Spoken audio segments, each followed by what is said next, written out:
Yan o.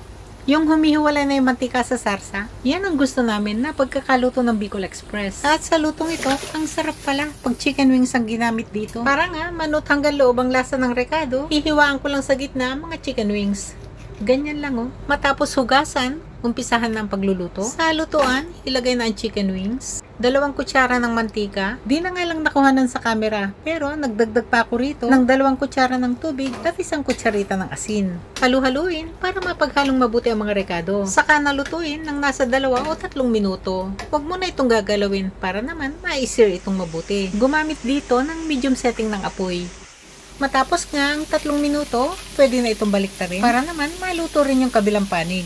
Patuloy lang ang pagluluto, balibaliktarin hanggang sa mapagmantika na nga ito. Yan o, okay na yung itsura ng mga wings, ilagay na ang bawang. Agad nang isunod dito, dinikdik na luya, halu-haluin, at pag naamoy na nga ang bango ng bawang at luya, ilagay na ang sibuyas. Patuloy lang ang pagigisa hanggang sa maamoy na rin ang bango ng sibuyas. Ilagay na ang bagoong na lamang. Igisa-gisa rin ito ng 1 minuto. Ito nga palang bagoong na lamang na ginamit ko dito, yung nakabote. Kaya hindi ito masyadong maalat. Bahala na lang kayo mag-adjust sa dami. Depende sa alat ng bagoong nagagamitin nyo. Pambalansin ng lasa, maglalagay ako dito ng konting kamatis. Haluin saglit, takpan, saka na ito lutuin ng 5 minuto.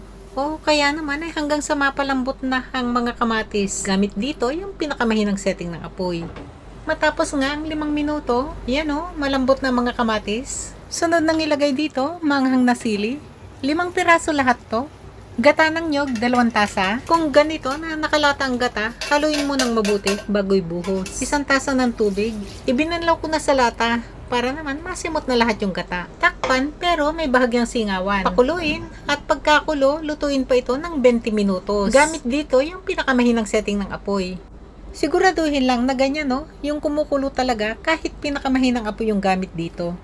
Matapos nga 20 minutos, check na natin ang mga wings kung napalambot na nga. Gusto ko na yung pagkakaluto nito. Okay na sa akin yung lambot nito.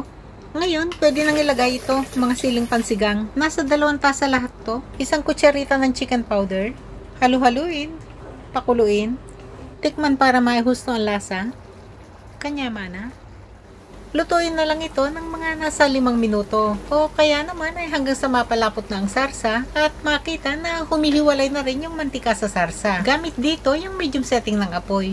Huwag na rin itong takpan. Pinakamainam talaga na gamitin dito yung sariwang gata. Pero kung wala, pwede rin naman ang nakalatang gata. Siguraduhin lang na magandang quality nito. Pagka kasi hindi magandang quality ng nakalatang gata, hindi talaga yan magmamantika. O yan o, may kalututa na. O ready to serve na to. Pero, bigdas na naman yung diet kanya na mo.